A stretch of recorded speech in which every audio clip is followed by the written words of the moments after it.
Hi everyone and welcome back. I'm very happy today because we're going to finally build our score. So we have learned a lot about the fundamental functions and we're going to now see those in the wild or in action basically. And we're also going to see some new functions, not too many, but stuff that we haven't talked about before. So for our piece, it's going to take a while to build it out and to assemble all the parts together. I might split it in multiple videos. But for the first part, let's first start working with the A section, the intro of our song, and we're just going to go through it sort of chronologically. Nice. So for the first part, I'm going to use a chord progression, which I actually got from the library. We can find it if I type classical accompaniment here. There's a piece that uses it. It imports it here. So it's a harmonic progression. And let's actually just play this whole piece for a second so we can hear what it sounds like. It's a very beautiful chord progression.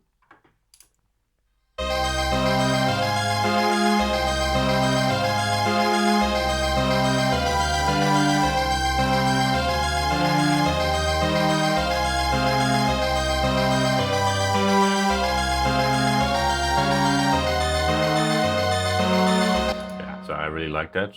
Here we see it for strings, but like I said, we're going to make a piano piece. We can also evaluate this line here, and then we can see the progression or hear it with command 1.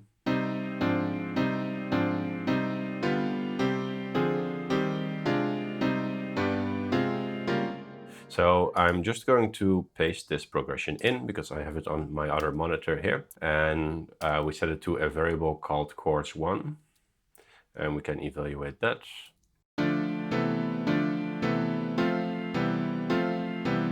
So here it's actually slightly different, but it's the same idea. So we'll start with that, and this is all going to live in the header of our score, meaning that like later on what I tend to do is I tend to create these comments, something like this, where I say section, let's say a section. Let's do all caps because that's cool, I think.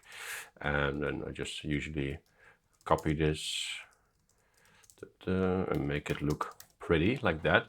And then usually I have my global variables at the top of a score. So things that I'm using throughout the score. I was missing a white space there. So for example, you could set an init seed right here, which I briefly talked about before. It just sort of make sure that all the inits are set to the same number, and then later on when we use random functions we can change this number to change some parts of the score. We can experiment with that a little bit later. For now we just initialize it, and then keep in mind that this number is completely arbitrary. It doesn't really matter since we haven't started yet. So we have our A section here, and let's work, since we're working with piano, we're gonna rather than using names like instrument 1, instrument 2, instrument 3, which is what I usually do when I work with a score where I don't know what the sound is going to be like yet. But in this case, I know that I will be using a piano, and therefore I will call the different voices left hand and right hand, so that we can show it easily in a piano, in a grand stave, basically. So let's say here left, and we're going to use that one first. And the first thing I want to do is let's check out the size of these chords. How many chords do we actually have? To do this, we can say length, and then we say chords 1, and evaluate that. We can see in the listener here that we have 32 chords in here. Now for the intro, I want to use 16 bars, and I want to have 1 bar per chord. 1 bar per chord, 1 chord per bar probably. To do that, we need to select a sub-range of this list. And for that, we can use a function that we haven't used yet, I believe, which is a Lisp built-in function, which is called subseq. And it allows you to give it a list. So in our case, our list is chords 1. And then we can set a range. So we can say we want 0 to 16. Of that chord. And now if we evaluate that, we get only the first 16 chords here. Then this is all one gigantic list. As we mentioned before, it's very useful to think about bars as lists, and because a lot of functions, they will use these sublists internally. So it's a good idea to separate your chords into sublists. And to do this, we already saw this before. I can use the MC list function, also a built-in function. And if I evaluate that, we can see that our list that was before one gigantic list is now a list with sublists, and every chord is into its own list. So this is the first thing we do, and then we set that to a variable, and let's call it left. Set f left, and then we call it A for section A, and then it's the first part, so let's call it A.1. Coming up with meaningful variable names can be a little bit tricky. I generally use a system where I say the voice, so sometimes this is instrument 1, instrument 2, instrument 3, etc. Then I have the section that I'm working on, and then I have this number here so that I don't have to override the variable, but I can sort of expand on it. So the next, if I want to do something else with this list later on, I would call it left A.2, for example. So then we're going to take a look at a completely new function, which is called dictum. And dictum is a very exciting function because it allows you to do Boolean operations. For example, you can say, if this happens, then do that. Or if this doesn't happen, then do that. Or if something is in between this range, then don't do this, etc., etc. So these are called Boolean operations. We can see here roughly how that works, but we'll get more of a practical example of that. So I'm creating a dictum here, and for this I'm going to create a outer list, and within that an inner list. So let's, for example, say do, and then we can say half notes, and then we can say where we want it. Let's say we want half notes in bar 1. Now we close this, and then we close the outer list, and then we give it the sequence that we want it to work on. So in our case, that is left A.1. So if we evaluate left A.1 by itself, we can see that we have our chords there, as we saw before. Now let's see if we can do this in the dictum as well. Now we can see that we get a half note there at the beginning. And that's because in bar 1, we said we want half notes. If I want this also to happen in bar 2, I cannot do this. I have to give it a sublist. So I can say in bar 1 and 2, and then evaluate it again. And now you see in the first and in the second bar, we get half notes. Now, in my case, I want all of these chords to be half notes. So what I will do is I will create a range here. So I can say from bar 1 to bar 16. And now all of them are going to be half notes. And we can listen to this.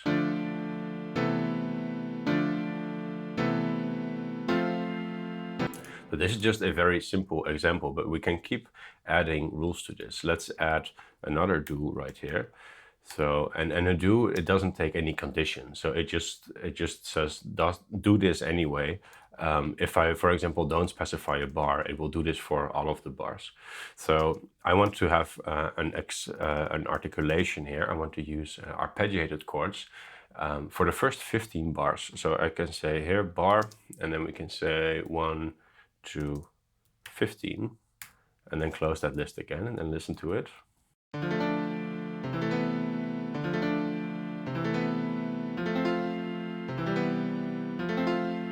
Now, let's say after this, I want to add some velocities to this. Keep in mind, we are only working with these notes, so we don't have any lengths, we don't have any dynamics, etc. So I'm using the dictum here to add those based on some rules. Now, it's more common to use this at the very end of a piece. Let's say you have a complete piece and there's like 2 or 3 notes you want to change, and you want to add one thing here, and you want to transpose one thing down, etc. You can use your dictum for that to sort of post-process your section. I'm using it right now at the right at the beginning because I already sort of know what I want to do, and also because, I mean, we can use any function in any way we like. There's of course never any hard rules. It's just a little bit more common to use it at the end of the composing process. So another thing I might want to do is I want to add a velocity of pianissimo in bar 1 to 15 as well. So I create my range here again, so we get softer dynamics.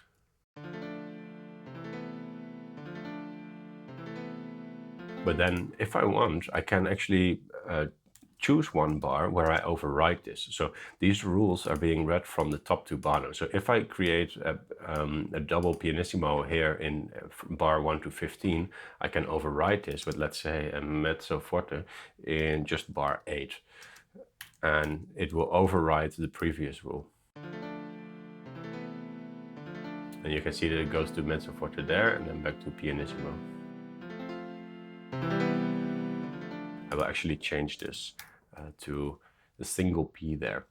Now, what we can also do is we can completely substitute a bar. We don't have to use articulations or length. Of course, we can also use pitches. So we can say something like do a D3 and an F3 and a C5.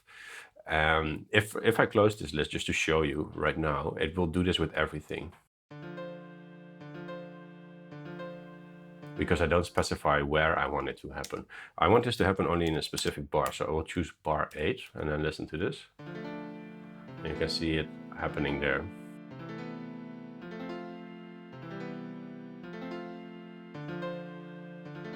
And it's nice because this one, because it has only 3 notes, the arpeggio will be a little bit slower, which I thought has a nice sound to it. Now, one last thing I want to do in the very last bar before we go to a new section, I just want to have a single note there. So I will use do and then let's say D3. That happens in bar 16. And now we close that. So yeah, I will not play the whole thing, but you can see it happening there. Just one single D note. All right, so this is nice. You can see that because I use half notes, it has automatically put the bar to 2/4 because it's trying to guess the time signature because we didn't specify any time signature. So as shown before, we can specify a time signature by using the OMN to time signature function. So I'm gonna wrap that whole function around my dictum. We're gonna nest the dictum within that function. So we'll say OMN to time signature. Then we get our dictum, and I use tab to indent this nicely. And then you can see that this parenthesis closes the dictum function, but the OMN to time signature, the first argument it takes is an OMN form list. That's what we have right here with the dictum. And you can see this in the listener as well. This returns OMN form. And then after that, we want the actual time signature. So here we can say, right, we want this to be in 4/4 rather than 2/4. And then we could add this below here to see a little bit more clearly that this belongs to that. You are free to do your indentation however you want in Lisp. You could put all of this on one gigantic line. But there are some sort of common practices we can use. Actually, in this case, I think I will leave it here. To my mind, it looks a little bit cleaner. And now the last thing we do is just set this to a variable. So for now, let's just call this set f left a, because I think this is all we want to do for the A section here. I will put this on a new line, and then I press tab to indent this properly. And then finally, I have to close my function here, and then we see if it works, and it seems to work. So now we have our left A hand ready.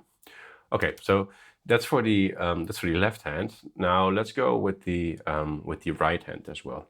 And for this, I'm going to use regular OMN notation. So we're just gonna write it out basically. So I'm gonna say set f right A, and then I'm gonna open two lists, and I want to use an 8 note here and a D5, and then a quarter note and A5, and then a rest. Let's do minus Q and then Q and then A5. Instead of me mentioning all the notes, I'll just I'll just write it out and speed up the video a little bit.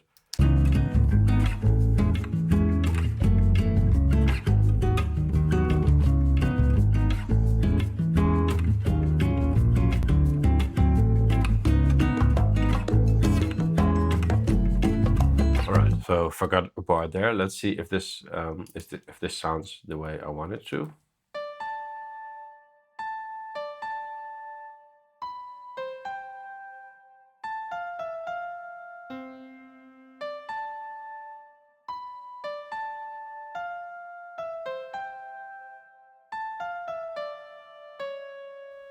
Now, at this point, it would be nice to listen to these two voices at the same time. And to do this, we can use a preview score. Like normally you would use def score for this, which is, we can see it right here. It's kind of a gigantic macro that we use to combine or score together at the end of the day. And we're going to talk about this when we reach the end of our piece. It's sort of the final step usually. For the time being, we can use something a little bit more convenient, which is called PS, which stands for preview score or preview snippet. And this is a very simple way to quickly sort of listen to multiple voices and set up some sort of a loose kind of score structure. If we want to do that though, first I think it would be smart to sort of combine these sections that we have. Now keep in mind we only have one section right now, but this will just give us a little bit more control later on. So actually let's copy this A section right here, and then we'll create a new section here which we will call assembling. And this is where we sort of typically combine the different sections. So let's just create some variables here for the left hand, and we can use the assemble seek for this. And this is what we talked about as well. And we use this one to combine different materials together. We saw it in our rhythm video. So I can say I want to assemble the seek of the left hand right here. So in this case, it's only one, so it doesn't make a lot of sense, but it will make more sense when we start to create more sections. So right, also we use assemble seek here, and then we call this right A. All right, let's close that. And if you evaluate this, you just get, it's the same as these variables right here, but later we can add to this assemble seek. So now for our preview score, let's say we want to use general MIDI for this, basically built-in MIDI. Then we want a piano staff, a grand staff. And here we're gonna add a list with both our right and our left section. And then we can set a tempo, let's do 60 for now. And let's make sure we have evaluated both of these. And then let's evaluate this.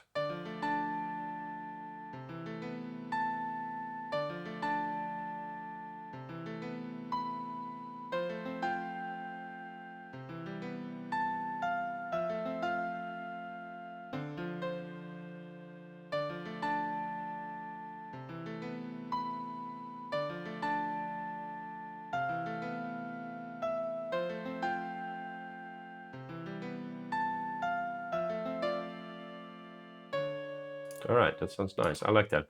So let's keep that for our A section. So our A section right now is sort of manually written for the melody line and the chords. We use a bit of a dictum to to make it to make some changes there to our original chord lists. Now let's go into section B. So again, we're gonna create this here. I'm gonna also remove this length function here. We don't need it. And also, well, let's clean this up a little bit, which I left there. And we can say right here, just to make it as clear as possible. So for the B section, let's try something else. Let's try to use that harmonic path function we talked about before, which could map a certain melody line on chords. And since we have beautiful chords, it would be nice to come up with a small motif, a small melody that we can then map to those chords. And I came up with, I already experimented with this, of course. So I came up with a line that I like. It's a little bit in a weird kind of rhythm, but that's, I think, exactly what I like about it. So it starts with triplet notes, or actually it's all triplet 8 notes. Here we just create some regular Opusmodus notation. So I'm going to say, I'm going to input some dynamic markers in here. And I'm going to input some velocities in here as well. Let's do a C4. So remember, it doesn't really matter which notes we choose here or which scale. This seems to be in C, because we're going to map it later on. So we have 2 double notes right there, and then C4. Now you can see that that's actually at the closing velocity there. You can see that this list is a double list, and that's because we're going to repeat it later on. And again, we want this motif to be in sublists as well. You'll see this in a second. So let's evaluate that and let's listen to it. So that's going to be our rhythm. which you can see is a bar that becomes like a quadrant bar, and then it adds like a triplet to that. And we're gonna repeat this, then repeat, you'll remember, but we're gonna repeat it based on the length of the chords 1, based on the length of this list. So as you'll remember, this length was 32. So we could do gen repeat 32, and then we say the motif that we want to repeat there. And this is just going to repeat it 32 times. If we want to let this be a little bit more dynamic, let's say at the end of the piece, we want to completely change out the chord progression and go with a new chord progression, then the length might change. So a little bit of a better way of doing is saying length chords 1, which, as we saw, evaluates to 32. So if we do this, it will be exactly the same, but the change now is that if you change the length of the chord list, it will also be changed here. So you don't have to update it everywhere. So for this, let's set that to a variable as well, and we'll call this OSTB, and we'll close that. So now it just repeats. Right? And it never changes chords because we haven't mapped it to the chords yet. So let's do that next. Let's, what should we call this? OST, let's just call it map for now. And then we'll use our harmonic path function, which, if you'll remember, it takes a harmonic path as an input. So that would be the chords in our case. And then it takes the thing that we want to map, the melodic line we want to map. So that would be OSTB. So let's close this and let's listen to that.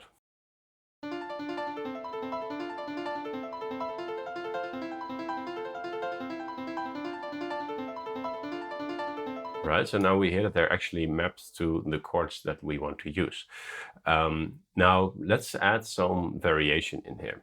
And for this, we can use the gen pause function. And I don't know if I have explained this, but luckily it's a very simple function. What this allows us to do is it allows us to pause a certain melodic line at specific sections. And to do that, we can use the section keyword here, and we can give it a list. So we can say all the bars where we want this to, where we want the sequence to pause to create some rest in them. You can just specify a list right there, something like this. And now you get some breaks in your rhythm.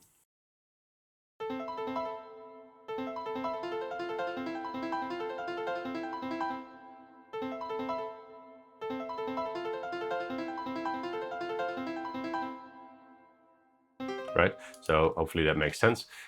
So we'll set that to let's see about, let's go back to our naming convention here. Let's call this left B.1, so that it's a little bit easy to see what's happening.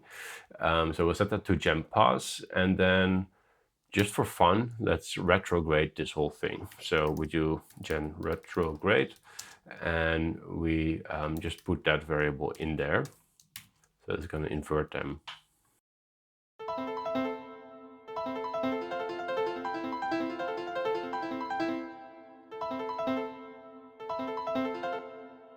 All right, so that sounds nice. Now let's set that to our left B variable. Set F, well, my typing. And we evaluate that as well. And then let's simply create a right line as well.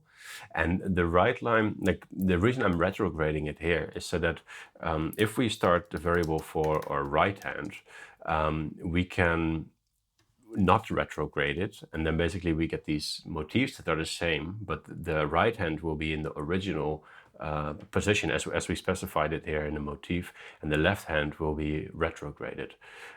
So for the right hand, I'm also going to use pauses, but I'm going to pause it in different positions than the other hand. And you'll see why in a second. We'll get a nice sort of interplay if we start doing that between the two voices. So here I'm again going to use gen section, but I'm going to make sure that, for example, at 1 there will be a bar rest, at 3, at 9, at 11. So you can see that I avoid the numbers from the left hand pauses. Let's do something like this. It can be fairly arbitrary at this point. And let's also listen to that.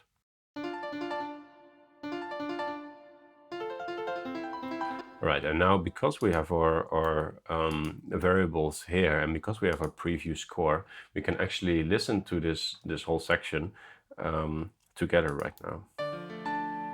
Let's actually, of course, we need to add our left B here, left B, and right B, and then evaluate that. And then we can listen to the whole piece, including the intro, and then this second part that we made, which I should relabel here.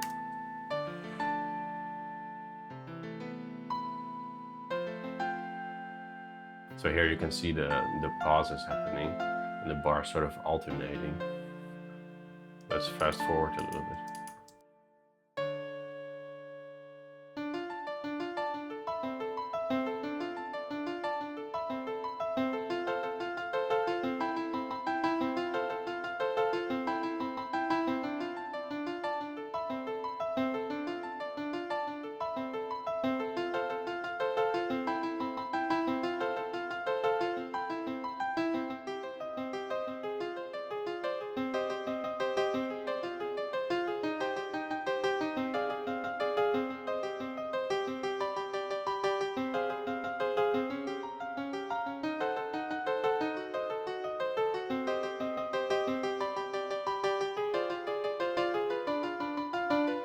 All right, I think that sounds really nice. It's a really great start.